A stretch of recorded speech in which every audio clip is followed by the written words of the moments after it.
Päätös Palestiinan hyväksymisestä oli kuuma puheenaihe Suomessakin. Hallitusta syytettiin viivyttelystä ja monet vaativat Palestiinan välitöntä tunnustamista. Keskustelussa unohdettiin, millaiset edellytykset valtion tunnustamisella tulisi olla.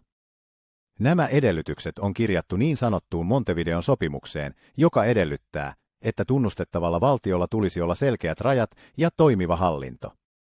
Katsotaanpa, miten Australian senaatissa näitä edellytyksiä koskeviin kysymyksiin vastasivat ne, jotka toimivat maan hallituksen neuvonantajina, kun Australian hallitus päätti tunnustaa Palestiinan. What are the qualifications for recognition of a state at international law? Recognition of a state is primarily a political decision. At international law, it's a political decision to recognise a state. There must be some sort of legal definition that we use to determine whether something is a state. There are some, traditional criteria that are relevant, but the ultimate decision of whether to recognise is a political one. What are the traditional criteria? They are a permanent population, a defined territory, a government, and the capacity to enter into relations with other states. So my understanding is those are the criteria set out under the Montevideo Convention, is that correct? Correct. So they're not traditional criteria, they're something that's set out under a convention. But a decision whether to recognise is a political decision. Does Palestine have agreed borders which define its territory? I think I can't give legal advice on the application of those criteria to the committee. I think I would point the committee to... It's a physical question, not a legal question. Does Palestine have agreed borders which define its territory? I refer that to DFAT.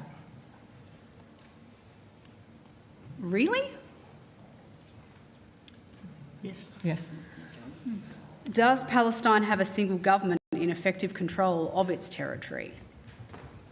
Senator, I think this is in fact legal advice because it's the application of criteria, so it would be giving you advice on legal considerations.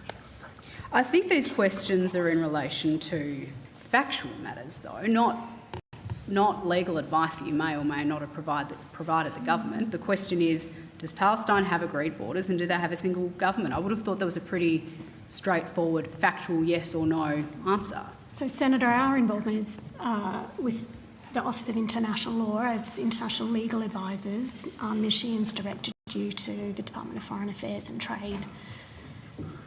Okay. Did the Office of International Law give advice to the government on whether Australia's recognition of a Palestinian state was legitimate? We have given advice to government on the issue of recognition. When was that advice provided, Ms Sheehan? We need to take that on notice, I think, because... Yeah, I think we might need to take on notice the precise dates. There would have been probably multiple occasions on which we provided advice. Multiple occasions on which you provided advice? Yes. Over the scope of many years. Many years. How many years, Ms Jones? I think in my time in the department, this issue has come up numerous times, probably over the last 15 years. Over the last 15 years? But look, that's actually, I should be careful. I wouldn't be precise, but it's come up multiple times. Okay, well, I think it would be useful for the committee to at least know how many times you've had to provide advice on this matter since the Labor government have been in power. And I'd hope that it would be relatively straightforward for some official here to provide that information to the committee before the end of this section of the program today. So when it became time for the government to make this specific recognition and this specific change in relation to recognition of Palestine, could you at least provide me with the date on which the Office of International Law gave advice to the government recently? We'll take that on notice. Okay.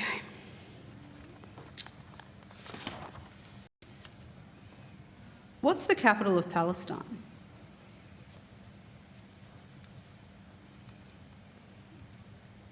Senator, we can't comment on that. Because you don't know, or because you're legally unsure? Well, I think it's not a matter for this department, Senator. Do you know what the capital of Israel is? Senator, I don't think that's a matter within the Attorney-General's responsibilities. Was the Office of International Law asked for advice on any of these questions that I have asked you today? We've agreed to take on notice the dates of advice we've given.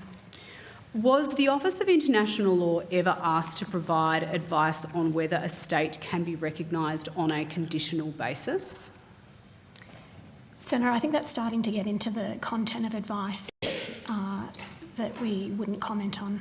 Okay, generally speaking, can recognition of a state ever be conditional? Senator, that would constitute legal advice. I'm trying to figure out if I can phrase that in a way where it wouldn't constitute legal advice. I mean, going back to the evidence that you provided that apparently recognition of a state is a political question, but there is a legal framework under the Montevideo Convention that we utilise to make that determination. Does the Montevideo Convention allow for conditional recognition of a state? I think that would be providing legal advice to the committee. Okay. On the 11th of August, when the Prime Minister announced that Australia would recognise Palestine, he outlined a series of commitments which Australia had obtained in the course of the government's decision to recognise Palestine. And the Prime Minister said, "Our government has made it clear that there can be no role for the terrorists of Hamas in any future Palestinian state. This is one of the commitments Australia has sought and received from President Abbas and the Palestinian Authority. The PA has reaffirmed it recognises Israel's right to exist in peace and security. It's committed to demilitarise and to hold general elections. It is pledged to abolish the system of payments to the families of prisoners and martyrs and promise broader reform of governance, financial transparency in the education system, including international oversight to guard against the incitement of violence and hatred. These detailed and significant commitments have been given even greater weight by the Arab League's unprecedented demand for Hamas to end its rule in Gaza and surrender its weapons to the Palestinian authorities.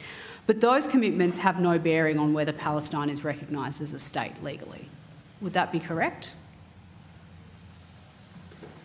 I think the government's decision was to recognise the state of Palestine, and it's now done so. Yes, but the Prime Minister outlined a series of conditions that he, or commitments that he had sought and seemingly obtained.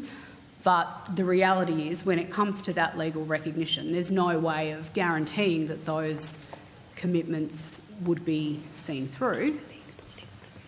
I think what my understanding of what the Prime Minister was setting out was what considerations the government was taking into account in its decision, which it's now taken to recognise. But when we're trying to, when the government is going through the process of recognising that state, I mean, those commitments are all sort of future-looking things. There's no legal way of guaranteeing that those things have to occur before recognition can take place. Is that correct? I think I would just repeat my earlier answer that they were political considerations, and it's ultimately a political decision to decide to recognise. The Prime Minister obviously said in that quote that I just read out that Hamas can play no role in the future of a Palestinian state. If in due course Palestine holds elections and Hamas is elected, can we revoke recognition of Palestinian statehood legally? I think that would amount to providing legal advice to the committee. You can't tell us whether or not Australia would be recognising a terrorist state if Hamas is elected the government of Palestine? Senator, there's a number of hypotheticals there, and we would not generally respond to hypotheticals here at Estimates. Can the department confirm that the recognition of Palestine as a state is a legal question that is not tied to the conflict between Israel and Hamas? Senator, I think Machine has said a couple of times that it's ultimately a political decision that the government has taken. I'm not sure we can provide any further commentary.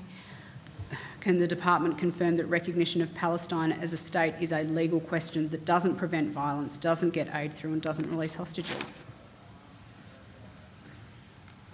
Well, I think just have to reiterate the point that Mr G and Machine have made, that ultimately it is a political decision.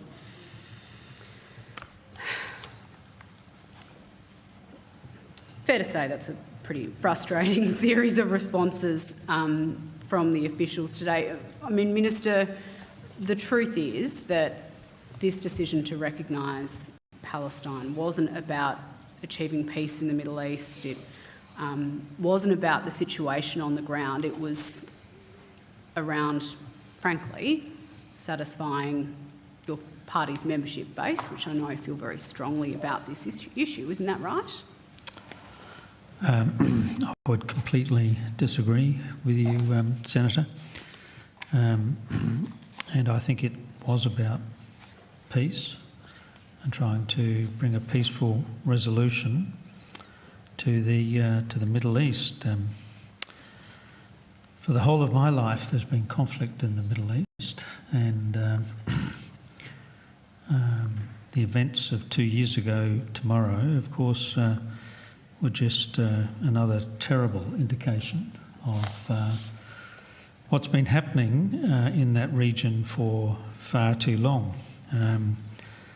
A group of countries, including the United Kingdom, France, Canada, so people, countries that we often identify with internationally,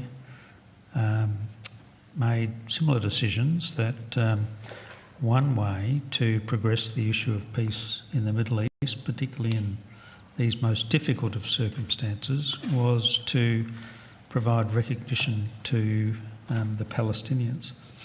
And that decision, as you've been questioning the officials, was made earlier this year. I know it would be disappointing from the Coalition's point of view if peace did occur in the Middle East, because you'd then have nothing to with respect, Senator. With respect. Yeah, well, with respect, I was answering the question, and you made allegations that this whole issue is about domestic Australian internal Labor Party politics. This is not about any of those things. This is about trying to provide a peaceful settlement, which certainly this government wants to see in the Middle East. Nobody wants to see the fighting continue. Of course. Nobody, more than the Labor Party, would like to see an end to the conflict in that region, and that includes the Prime Minister and the Foreign Minister. So to the extent that as a government we can influence international events, then we want to stake our claim to a peaceful resolution of this issue. And if, as reports are already suggesting, that there may be a peace deal in the next few days, nothing would give the Labor Party, nothing would give the Prime Minister, nothing would give me greater satisfaction to know that something that an Australian government had done had contributed to the peaceful outcome in the Middle East. Minister. Well, I know. I would say the same thing about the Greens. Once there's peace in the Middle East, once peace is achieved in the Middle East, of course, you have nothing further to contribute to this debate. Both the Greens and the Coalition are in the same position. The Labor Party wants to see a peaceful resolution. The Labor Party wants to see a. The Labor Party. The Labor Party wants to see. The Labor Party wants to see a peaceful resolution. Senators, can I just give us a bit of a reset? Resolution to the issues. Sorry, Minister, can I get you to pause for a second? Senators, can we just take a breath? I want to allow Senator Chandler to finish her final couple of questions, and I will encourage senators not to interject, please. Senator Chandler. Thank you very much, Chair. The problem I have with what we've discussed here this afternoon is that the evidence of the department was that it was a political decision to recognise Palestinian statehood, but then a series of questions around what conditions may or may not have to have been satisfied to agree on statehood were effectively legal advice. So I'm just trying to understand how the decision to recognise statehood was made in terms of whether the government sought advice from you to say legally can we do this, and you said legally yes we can, or you said legally yes we can't, or you said legally things have changed at this point in time. But I don't think we can say that it's a purely political decision and then for the department to say, but we provide legal advice on that because, you know, you can't have both in an effect. So I think that is consistent, Senator, in the sense that it is ultimately a decision for government. We've taken on notice to indicate the dates on which we've given advice, but there are some indicia, but ultimately it is a matter for government to make that decision. Minister, can you answer my questions about Palestine having agreed borders which define its territory, or Palestine having a single government in effective control of its territory? I can answer what I know about the Middle East, but I think it would be more appropriate if you've got questions of that nature that we either refer it to the Attorney-General herself or, for that matter, to the Minister for Foreign Affairs. Okay. Authorised by Claire Chandler, Liberal Party, Richmond.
I would